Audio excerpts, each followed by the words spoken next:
Well, first off, just want to thank everybody for joining us. Welcome. Thank you guys for joining us again at this 11th Annual Denver Startup Week.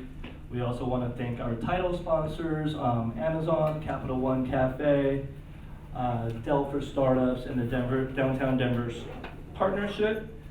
This session that we're going to be facilitating is part of the developer track sponsored by Quizlet. And by attending this session, you're agreeing to follow our code of conduct as well as being photographed or videoed. Okay, be sure to share your experience at the session online using hashtag Denver Startup Week.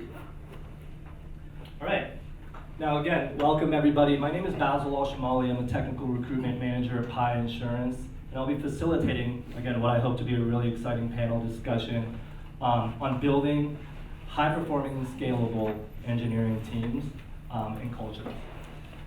In this session, we'll begin with an introduction of our panelists, and then we'll deep dive into the content of the discussion, and then we'll leave ample time for all you guys for Q&A if you have any. Panelists, when you do your introductions, please make sure you share your name, your preferred pronouns, your role and company. And then for an icebreaker question, I'd love for all of you to answer on the question, what do you look for when joining the company?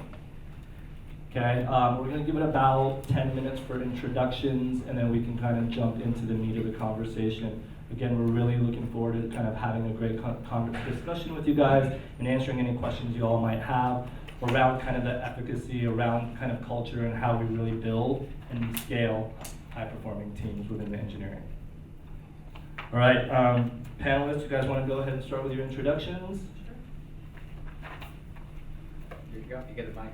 Okay. I'll start. My name is Reagan Henry. My preferred pronouns are she, her. I am a senior software engineer at Pi Insurance. And the thing I look for most in a company is what motivates people to keep coming back every day. Despite, obviously, like, there's always challenges. So I always ask, like, what, at the end of the day, encourages you to keep coming back? I can go, Pat, you look at me. And I won't take 10 minutes. The 10 minutes really for sure. Hi everyone, I'm Philip. I'm the comedian of the group. No, not really. I'm a people partner, and I support the technology teams. My preferred pronouns are he, him. What I look for in a company, and since it's not my first rodeo, I've been through a few, I've learned that it really starts with the leaders, the founders for a smaller company or whoever, CEO or senior leader. What's your vision for people strategy? Like, how do you view people in your organization? Are they just people who you hire and put in a seat and get stuff done? Or is it actually a partnership? Is it a relationship? Are these people going to make you successful or not? Do they understand that? So it kind of starts with that. Kind of the two quick things is manager, who I work with. You know, if you have a good relationship with your manager, you can get through a lot of challenges. So actually, you look forward to challenges because you can get through them quick. And I think the other thing is, I think for a lot of us, meaningful work, right? You want something that's appealing. Vision, mission. I kind of like working with Pi because we are being very disruptive. So right now, the challenge of disrupting an industry, that's pretty cool. And I think probably for a lot of people here too. I can go next. My name is Chirag Gupta. My pronouns are he, him, his. My primary focus always is wherever I work or want to work is culture.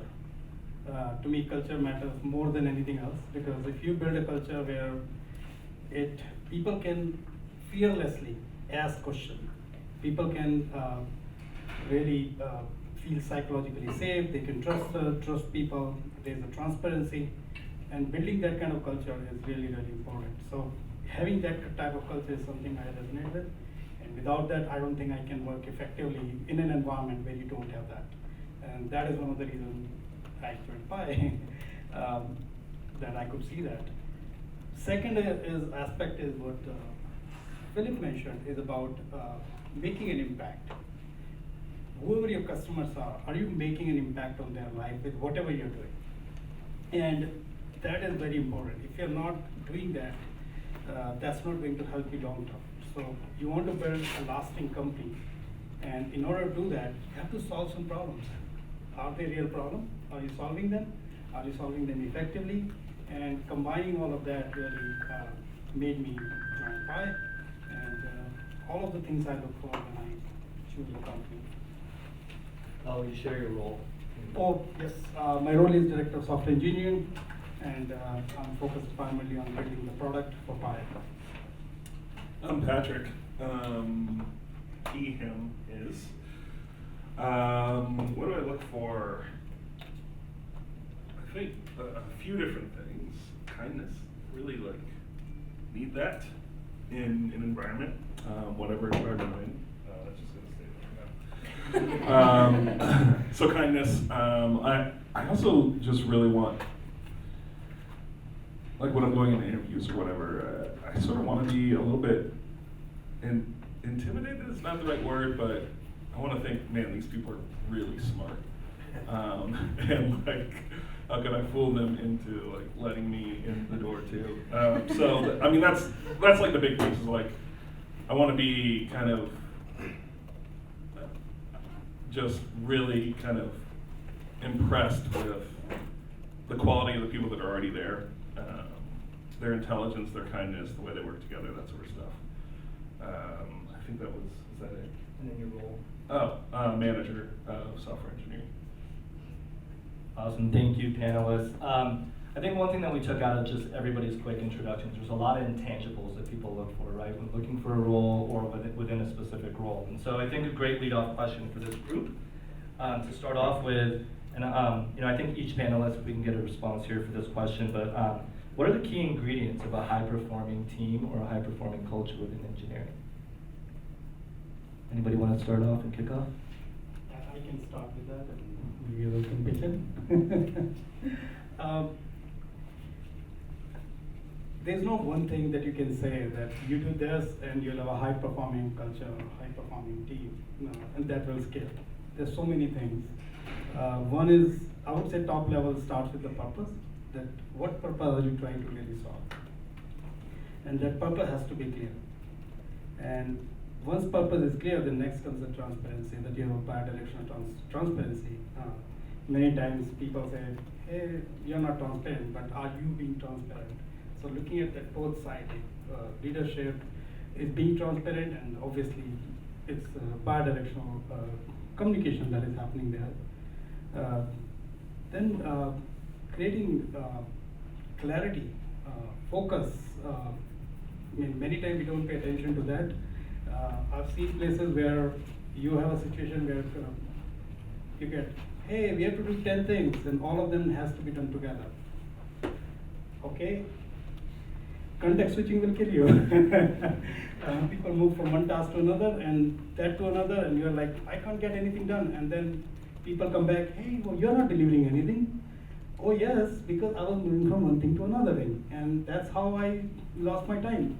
So it's very, very important for any organization to create that clarity and focus. Do one thing, do it well. Don't do too many things at the same time, it's not going to make you successful. So for any highly performing team, that clarity and focus is very, very important. And I've seen that in action on both positive sides as well as in negative side as well. That if you don't do it well, it's not going to take you along on the journey. And next comes with people, that you really, really care about your people that you're working with. Be it your customer, be it your employee, anyone. You care about them. They have their personal situation, they have other situations. You're always empathetic, you're working with them, you're help solving them. And next, I would say, is leadership. I believe in that we are serving the people. We are enabling them to do best job of their life. So that is very important, along with the rest of the thing, that do not forget that you are serving the people. And the more you think about it, the more you think in that direction to execute on, you will enable your people to do their best job. So it's not one thing, as I said, it's a combination of so many things that you really have to focus on and get it to where you want it to be. After that, it's iteration. Once you're clear with that, keep iterating, because there is no single bullet, there is no one thing that will get you there. You have to keep working towards that. I'll add. The question again. What are the key ingredients of a high-performing team? the key ingredients of a hire? Yeah, I don't know. I think is the first answer, and I think maybe that's kind of to Chirag's point. Like, there's not one way. The highest performing team I've ever been a part of is extremely diverse. I think it's a team of 9 people. There are 9 different languages spoken in that team. They're from 6 different countries. It's mostly women, and this is an engineering team, and they just crush it on the daily. And so, I would just add diversity. I think that can be a strength. This team is really adept at listening to each other and valuing what each has to offer and supporting one another. And I think because of that, they just kill it. They're very, very, very effective. The business partners that they work with are very happy with what they deliver. They deliver great work, great products. And so, yeah, I mean, I don't know how much diversity is contributing to that, but it's the thing that's most unique about that team, and they perform very uniquely well. So that's what I would add. I'm gonna pass this over to you. Oh, actually, I guess I'll pass it back to you. So for me, as an individual contributor,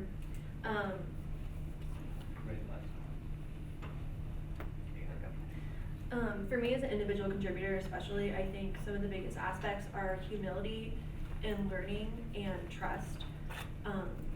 Even the most senior engineers need to be able to say, hey, I messed up, or like, hey, I need to learn more. And that really sets a good precedent also for more entry-level engineers. And it's also great when the manager shows some of that as well. Of like, we have places to go. Is this still on? Yeah. Yeah.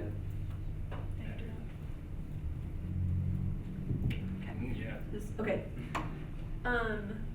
So yeah, trust, transparency, humility, and learning, and being able to talk about mistakes, talk about where you can get better, especially when people are higher engineers or managers are able to say like, hey, you know, I don't know everything, and we're trying our best, and I'm trying to find a way to find consistency in this time, but we're not gonna have the answers, we're probably gonna mess up, and we're gonna learn together and learn to trust each other so that we can all grow and be one team together and not just have high performers.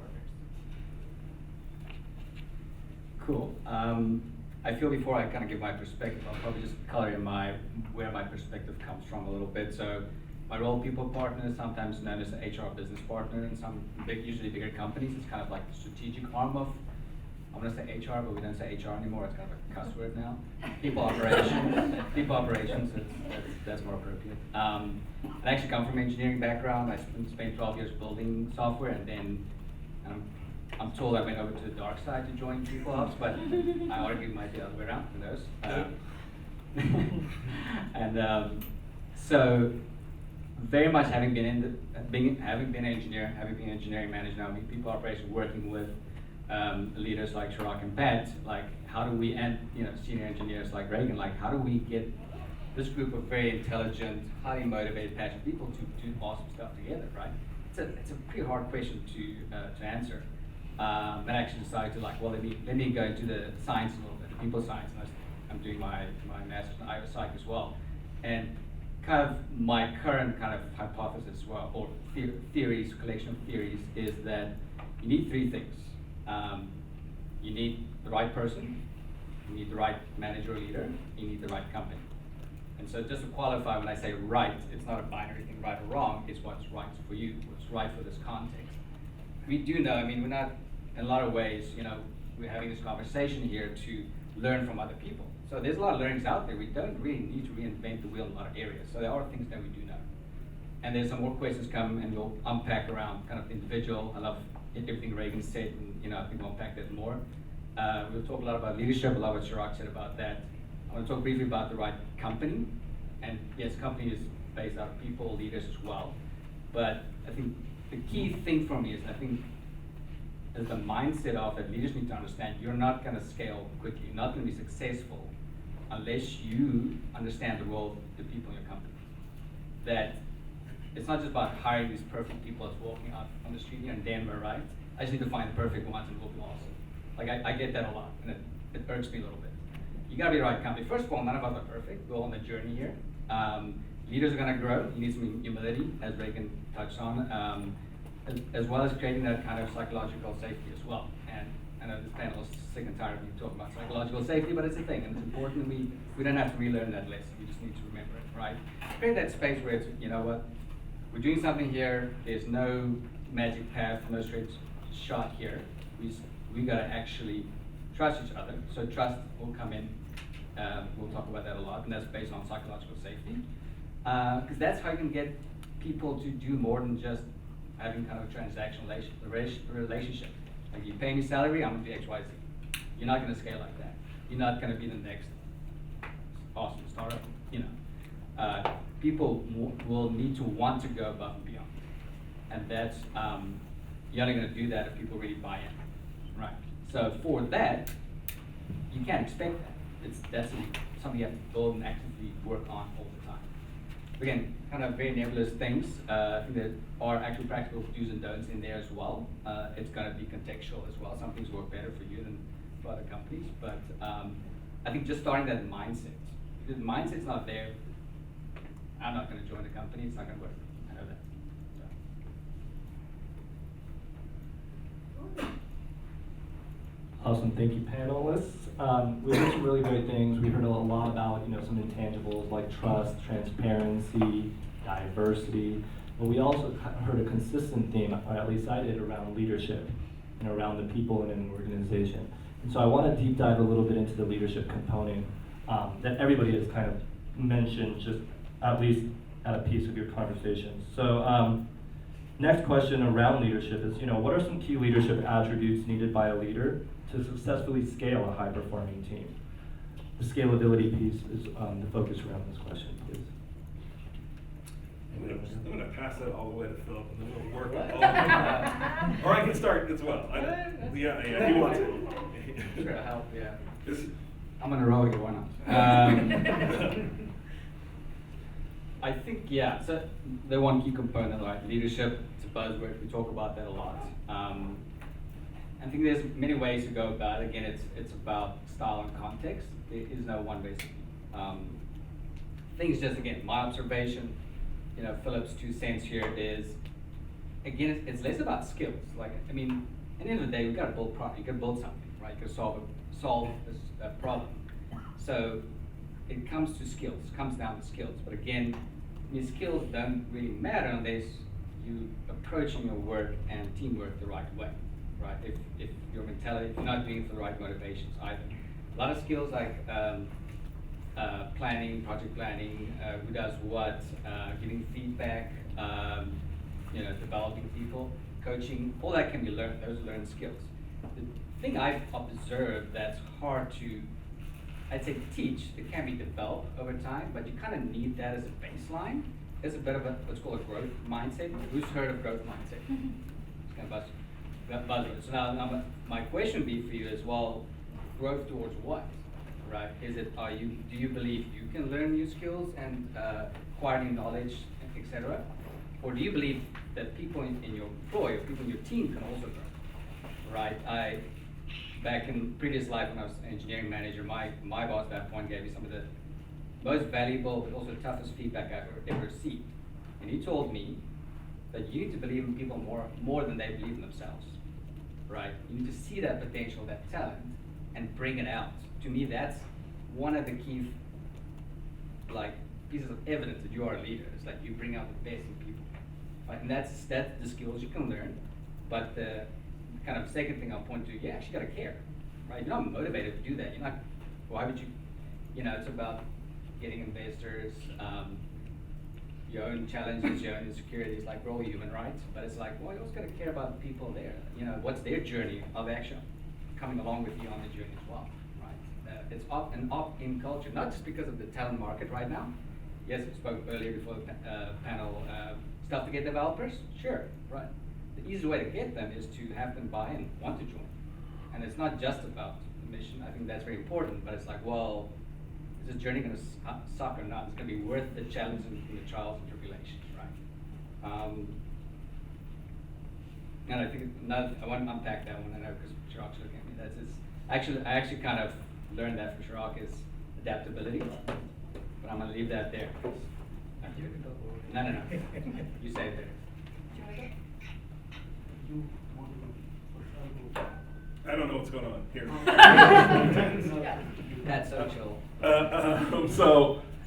Again, I mean, just one more time. The question is about Key leadership attributes needed by a leader to successfully scale. for scaling. Yeah. So, like, I don't know what this room really is in terms of you know, your roles and your companies. Maybe some of you have startups where you're in a scaling mode. We all work at Pi, a place called Pi Insurance. When I joined, it was around 40 people. We're up over 400 now. So, you know, I've been 10x with this company. I spent another 3 years at a different company where it was stagnant the entire time. So I think the difference between the two, one sort of starts at the top to an extent. It's like you have to have in your leadership a vision of where you want the product, the suite of products, the company to be, like what is that end state, or at least what is a goal state for the future. You need that, obviously. But there's I mean, what they don't tell you is that there's like a humility that's needed that says I'm not good enough anymore. If you're in a panel about how to scale, chances are you're sort of hitting up against your limits, and it's time to invite voices in. And it's not like hiring the people that can do what you tell them to do anymore, because you don't know what to do anymore. Scaling is about having the humility to say, I don't know enough, I need to hire the people in that can tell me, no, do this instead. So that's like I learned that the hard way at this company actually, is when, you know, I'm heavily involved in hiring all these people and recognizing, oh, like, no, we have a refrain in our company. We say all the time, what got us here won't get us there. And so there is a level of, no, there are new voices needed, and you don't understand what's next. That's why you're hiring. And so hire those people that can kind of bring you to that next state and say, no, do this instead. So with that, I will pass it back to you. Yep. You actually said what I wanted to say, and that's why I asked you. So pretty much, Patrick talked about adaptability, right? Like an individual, we have our own journey, and we keep growing as an infant to toddler to in stages. And we keep learning at every stage. Similarly, any company, startup, or even mature organization, are they adaptable? Are they learning what is happening outside of their influence? And even within the organization, they don't have as much influence anymore, executive leadership and whatnot, that they think they had in the past. And even if they did, it's not going to help them, because the more influence they have, the more people may shy away from coming up with different ideas. And that adaptability at organization level, department level, and leaders all throughout all the departments, be it people leader and be it even technology leaders. It's not specific to people leader only. I would say even technology leaders, they have to be adaptable. Yes, we build this solution that works certain way, but is it going to scale for the new requirement that we're going to see? And you're able to say, you know what, it didn't work before, we need to rethink and come back with a different answer. So that adaptability is very, very important. And I personally believe that we as a human actually are here because of that adaptability. If we were not adapting, we would not be here. So similarly, same concept is applicable to organizations, that how adaptable they are. The more they can adapt, the more they can grow, and they can help their people grow as well. And organization is nothing but a collection of people. They are leaders, and they are taking their task every day. They are okay to say in front of a group of people, I don't know the answer. Can you find out the answer? They're totally open, transparent, that I don't know. And you can't know. Leadership is not about you know everything. It's about finding the best people to do that, something that is needed. And you're always focused on that rather than focusing on answering yourself that I have the answer. Even if you have an answer, you want to control that, because there is a high likelihood someone has a better answer than you. So from leadership perspective, I firmly believe in those concepts, and adaptability is the core concept too, because adaptability breeds the growth mindset that Philip talked about. If you are adaptable, you're automatically thinking growth. You're automatically thinking something worked in the past is not working. You don't know yet what that is, but you find out because you're thinking in that direction. You're adaptive. You know that what I built yesterday didn't work. I haven't found, just to correlate that with one thing, because I've been an engineer, I would say half of my life I wrote code. So one of the things that we used to have, the code that we had written yesterday, today I look at it, I'm like, did I write that? It's such a shitty code. I don't like that. You yourself say that, right? So that is very, very important. Same thing is applicable everywhere, not just code. Whatever you did yesterday, you will find that it can be done better. And do you reflect on that every day, every week, that how can you keep making it better? And that is what I would say leadership is. It's not specific to title, it's not specific to role. Every person I consider can be a leader and can really make an impact. Be it a people leader, be it a technology leader, you can always do that. And I've seen that even interns really providing solutions that you're like, I never thought of that. So always be open to feedback, suggestions, ideas, and be adaptable. You're good. I agree with all that, especially like talking about growth mindset. I know one of the biggest things for me. Okay. Just put it close here, real close. Is the definite shift in being able to accept feedback and actually take in feedback and not just like, sure, I take feedback, but like, at least for me, I'm becoming more of a senior engineer and talking to other engineers and saying like, hey, I know I'm not gonna do this thing perfectly. I really do want feedback. This is not just something I'm gonna say. I really want you to tell me what I can do better because I want us to succeed. And I think that really goes along well with the growth mindset, is that remembering that we're all trying to succeed together and being an example of that as well. The other thing too for me is seeing that potential in people, but also making sure you're encouraging people. Like, I try to actively be like a cheerleader on my team and bring humor and bring positive energy, because like I've been on teams before where like the tech lead like comes into stand up and ruins the mood because they had a bad day. And I've always like taken that as a note to myself. It's like, I never want to be that person. I always want to be someone that brings light and encourages people, and hopefully they leave stand up feeling better than they did coming into it, and that they feel like I can do this, or they know they can reach out for help if they can't.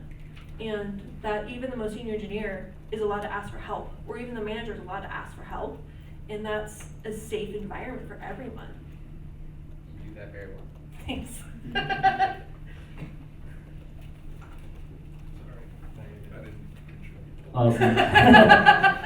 Thank you, panelists. I think one thing that we continuously heard was about adaptability and a growth mindset, and that's from a leadership perspective, right? So I want to kind of take it back to the team level, and rather than thinking through a leader's lens, if we think through like team members' lenses, like what are some of the key attributes that are needed by team members to be successful in what is often a tumultuous journey in kind of a high growth, quickly changing startup environment? I'm not gonna say anything about this here. Yeah. I'm a team member. I think for me, it's getting to know the people you work with and getting to trust them and figuring out what everyone's strengths are, because like I know what I'm good at on my team, I know several other people what they're good at, and so I make sure to reach out to them and let them shine when they have a place to shine, but also create a space for other people to learn as well. Also to make sure that there's trust on the team, I like doing things like game time to make places for fun and doing like bonding exercises. I know some people find them silly, but to me, when people are able to like joke and have a good time together, it's a lot easier to have harder conversations and give feedback and say, what are we doing wrong or what can we be doing better? And I think that's a really big part of being an individual contributor, is trying to see everyone for where they are and where they want to be and really meeting them there, but also encouraging them that you know they can grow, but like in a good way, not like in a, you know, you're horrible and you can do better. But encouraging people and promoting learning. Okay, I'm done. We're just having way too much fun. My answer is actually a little bit more concise than normal.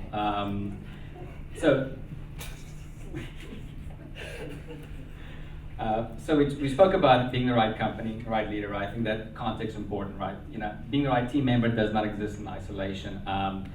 But then, yes, we gotta hire the right people. The people are right for your organization, and having an awesome talent team. I'm just saying it because they're ordering my lunch later.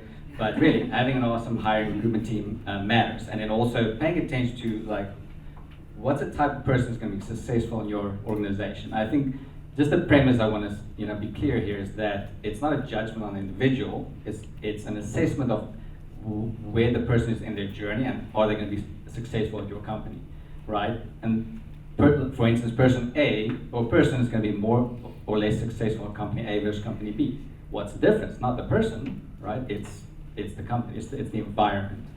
So just wanted to be clear about that. Who has heard of Patrick Lencioni?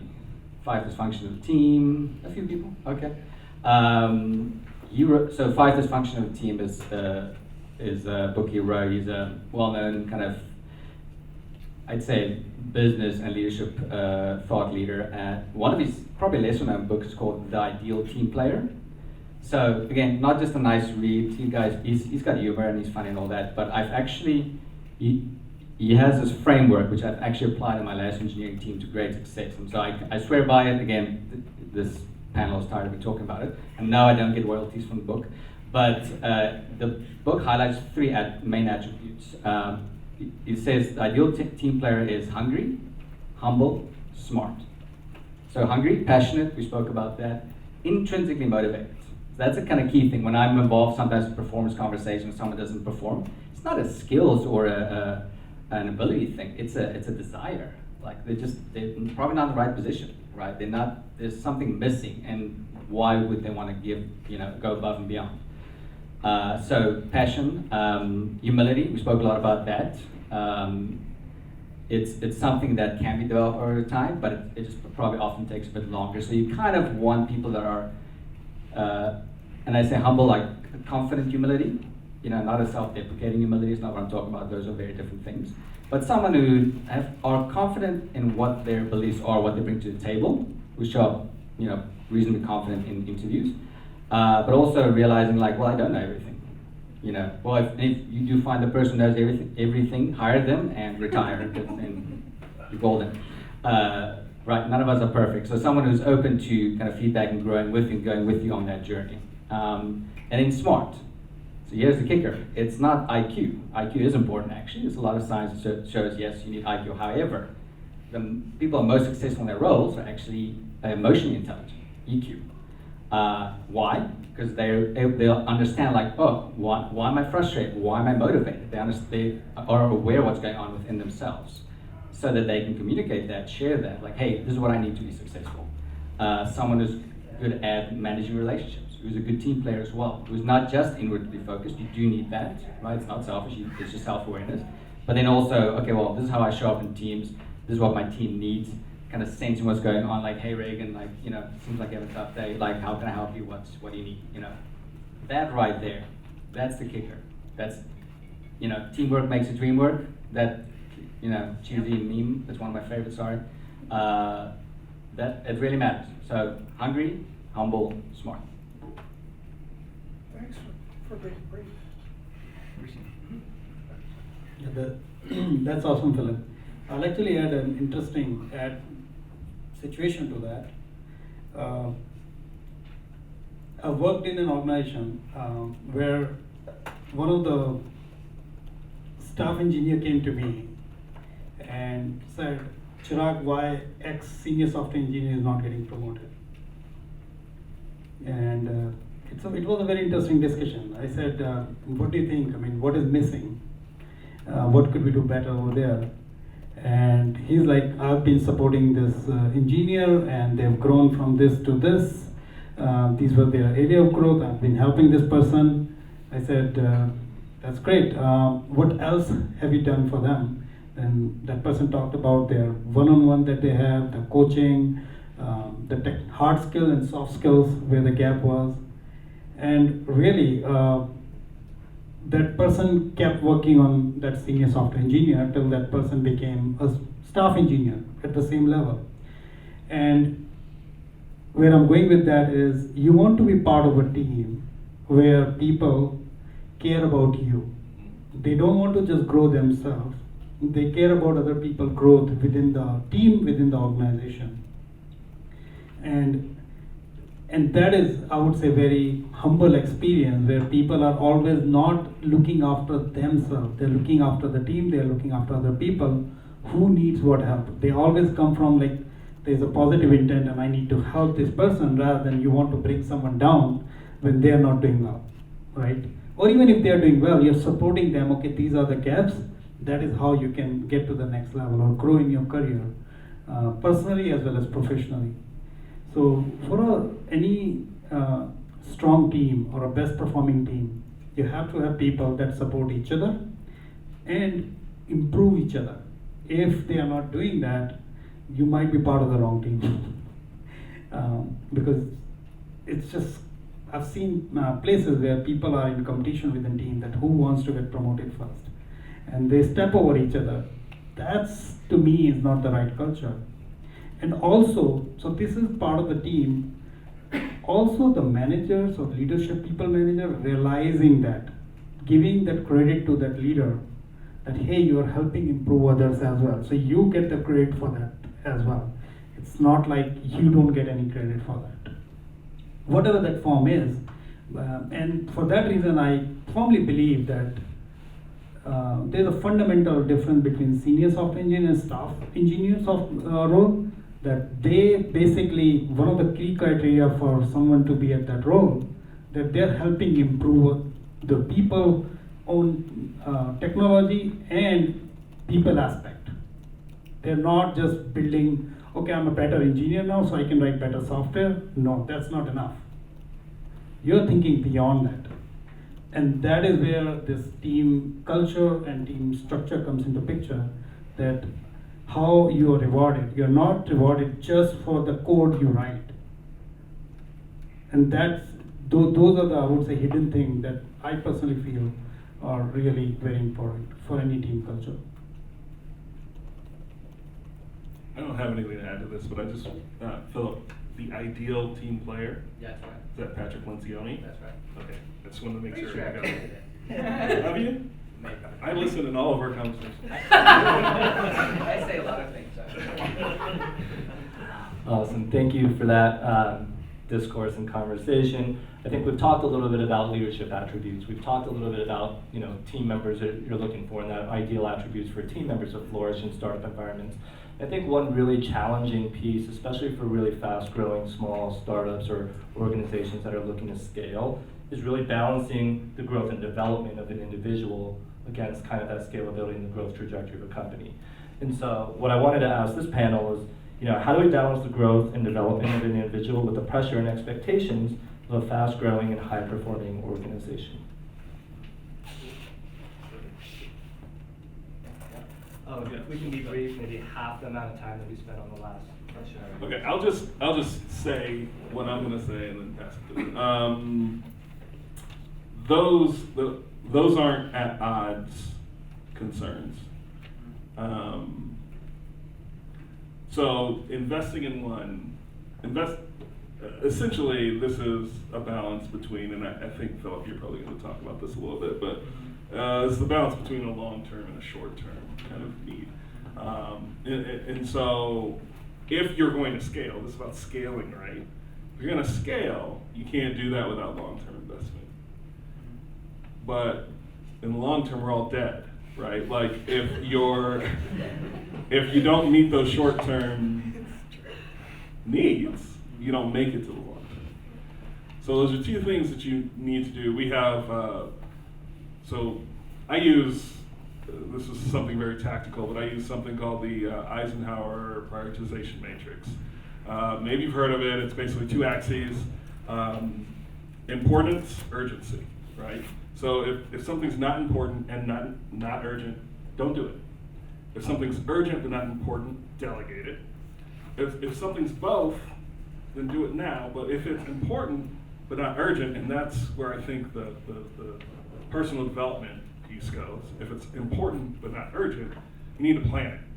And so a lot of the things that we do in my teams are around personal development, education, that sort of stuff. We plan those things because we know if it's not planned, we're not going to do it because there's all these other urgent things that show up that get in the way. So yeah, I'm going to leave it there because I definitely want to get to the questions, but there you go. Guess it's me, yeah.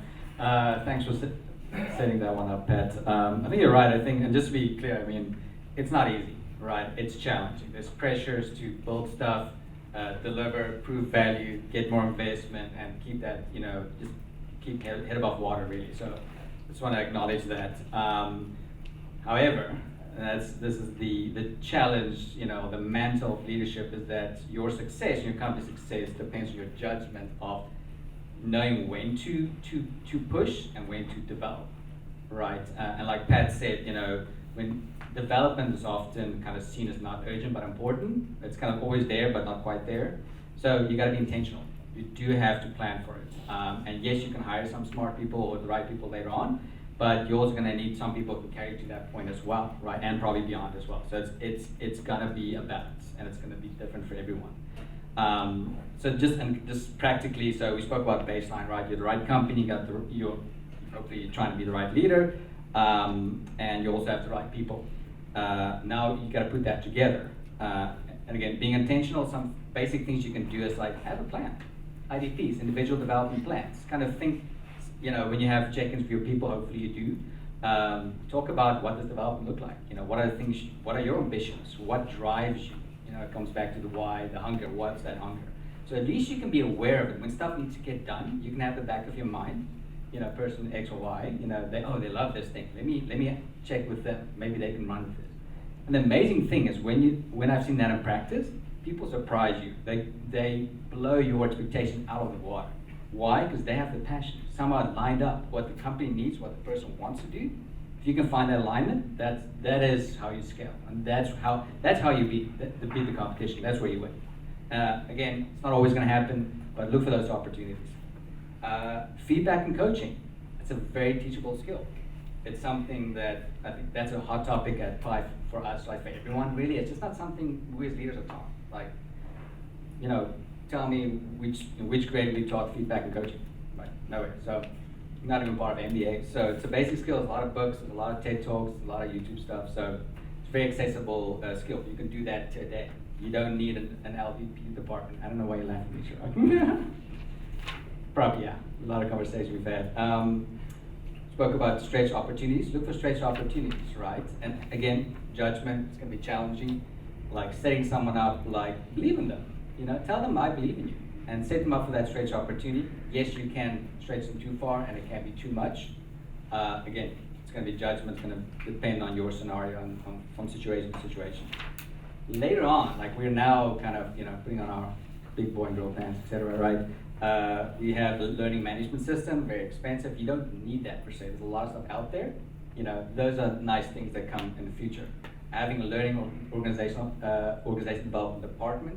You don't need stuff like that, but eventually, if you really want to keep scaling, keep growing, that's going to be priority at some point, right? Maybe not early on. Like I said, there's other ways to get around that, but there's ways to level up. But if you kind of almost need to build a little bit of a culture, some habits already. You know, if learning is a habit in your organization, it's going to continue to be a habit and a value. You can keep building on that. I'll say quickly, I think for me especially, is to what Pat and Philip said, is seeing and creating boundaries of like, okay, try to do 1 hour a week of learning. That helps set a standard for me a lot better, instead of just like learn, and also create kind of concrete goals that are executable and you know where to go next in order to develop your skills and know what skills you need to develop and work with your manager or whoever to get better at those. Because I think having a plan like that is executable, you do have like a short-term timeline, a longer-term timeline, helps if you really get there to grow. Awesome, thank you.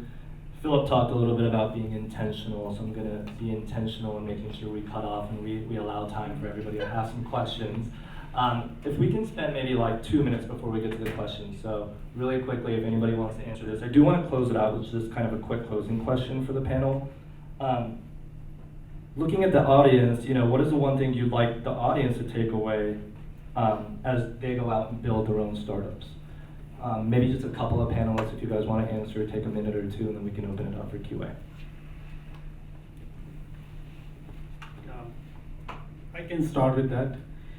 There's no right answer, but one thing that I've seen that scales is build your culture right from the beginning. It's very, very difficult to change your company culture afterwards. Right from the beginning, you want to hire smart engineers who have high EQ. You don't want to hire engineers who just know engineering but nothing beyond that. So, because those are the people that cannot scale with your organization. And because they cannot scale, your organization cannot scale, and now you have to rebuild a culture. So, it's very, very important that how your first 5, 10, 50 hires are, they will define the course of your company for a long time. If that is not set at the right level, it is very, very painful to fix that. So I'll just stop at that.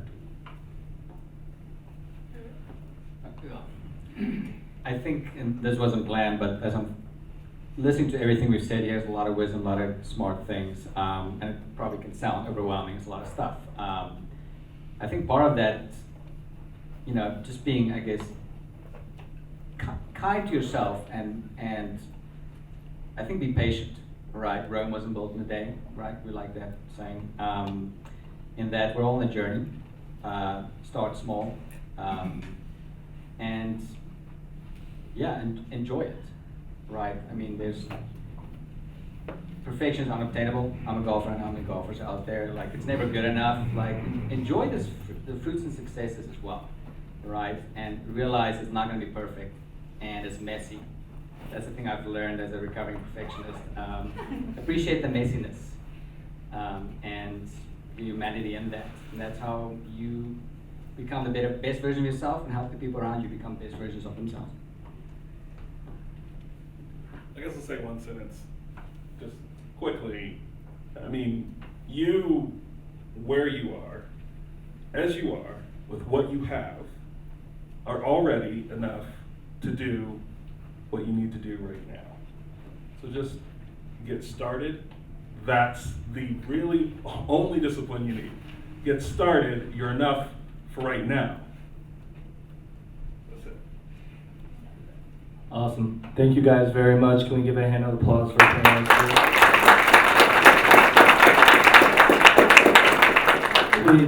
We have about 10 minutes. We'd like to open up the floor for any questions that anybody might have from the audience towards the panelists. I don't know the best way to do this. Maybe we'll walk over and hand you guys the mic. So I'll do a little running game over here, and then we can close it out. So we talked about the values and characteristics of people a lot. What technology tools do you find most helpful to accomplish building the culture that you want? That's a great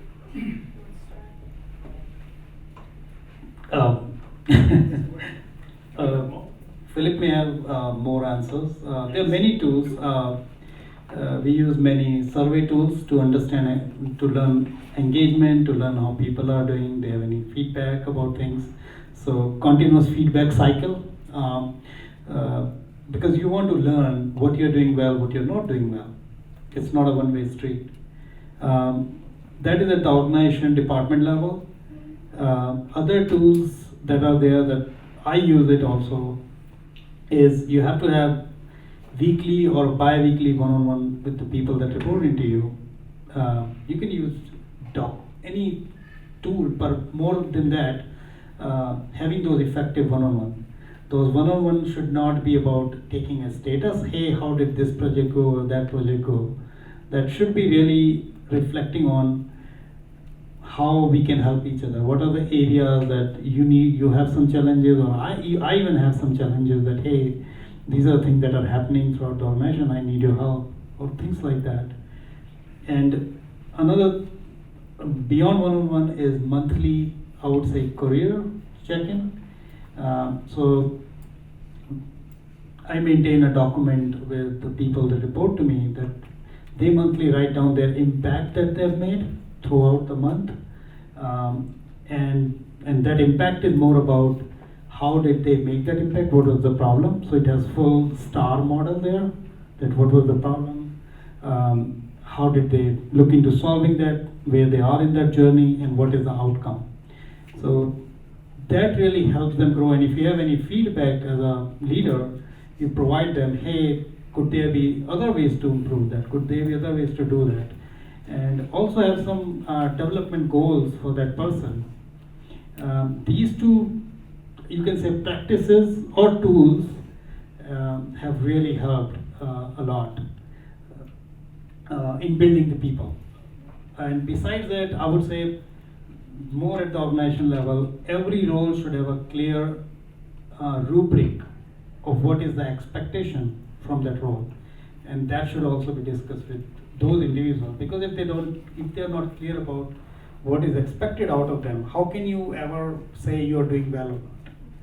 So it has to be super clear that people are in alignment to those. Anybody else on the panel want to answer that? I think that's great. Also, probably communication is important. So something like Slack. I'm surprised you didn't mention Slack. Sure. But, I used to work with Slack. Yeah.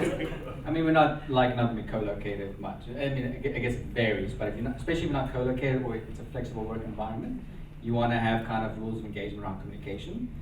Yes, Slack as a platform is great, but also figuring out how to use Slack. What's the kind of expectations, the norms, patterns of communication, all that stuff. I'll just say one thing, there's a reason I didn't mention Slack. It's not about Slack, it's about any tool you use. How do you create transparency with people? Great. And any other additional questions? I told you guys I would have questions. Yeah. I'm a newer developer relations, and something that I think as leadership that in other companies that I've been at, and as well as a developer advocate or whatever you want to call it, is with all of you, including you, like any engineering hats you have on, when do you feel most supported, and how can others most support you individually? Because we talked about a lot more of how we can support others, but not like real life use cases of how you may feel supported.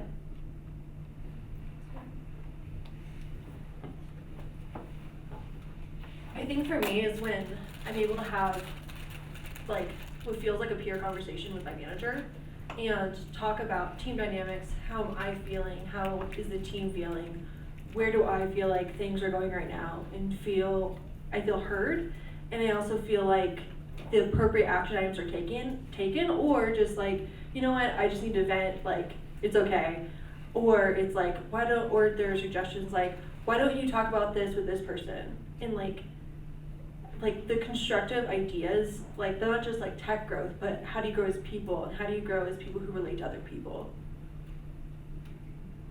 Great. Hope you answer. Is that okay? I think that's one example, but somebody mentioned about having fun on the team. Yeah. So I think like that's another example of like engagement and feeling, you know, supported. But like other ones, like I know for myself is like, hey, you did a good job. Like, you know, the positive reinforcement. But are there like ideal times? Like each of us like are very different in that, where I think yes, one-on-ones with our like who we report to help. But are there any other instances that? Yeah, I mean, when things go just like insanely wrong, I'll give you an example. We have members on our team from Ukraine and from Russia, right? And so when we have an opportunity to say just how small a piece of your life work here is, like, and be like, you know, your country's on fire, it's fine. You don't have to come in, you don't have to worry about your velocity, you don't like don't be thinking about that stuff. I think it's like when things are real like that, I think that's a real opportunity. I had I lost my nephew to an OD, and people were just very supportive and just like, don't worry about work. Those are the times I feel supported, is when work is understanding. I don't, like, this isn't everything, right? This is just you just come here, right? And yeah, it's an opportunity for you to experience growth, but when the real stuff is happening, like, we can take a back seat. Those are examples, I think, of when I felt really supported and when I've seen other people feel really supported. I'll give you one more example, which is when we're able to be very, very honest about the ways that we have not achieved our goals and achieved our sort of values as a company. Things around, an example of this is things around diversity, cultural diversity, gender diversity, and being honest about where we're missing those marks with the company in a way that is unflattering. I think is when I've seen us respond as a company honestly to those situations, I felt supported. So those would be kind of my examples. Yeah. I think we have time for one last question. Yep, you can go ahead. Yeah, I just wanted to follow up on the having team members from Ukraine and Russia within the same company. Like, how did you navigate, you know, people working together who are from countries that are literally at war with each other? Yeah, I mean, I think you get a certain, I think it's fair to say that engineers are a fairly specific demographic around like how they think about that war in Ukraine.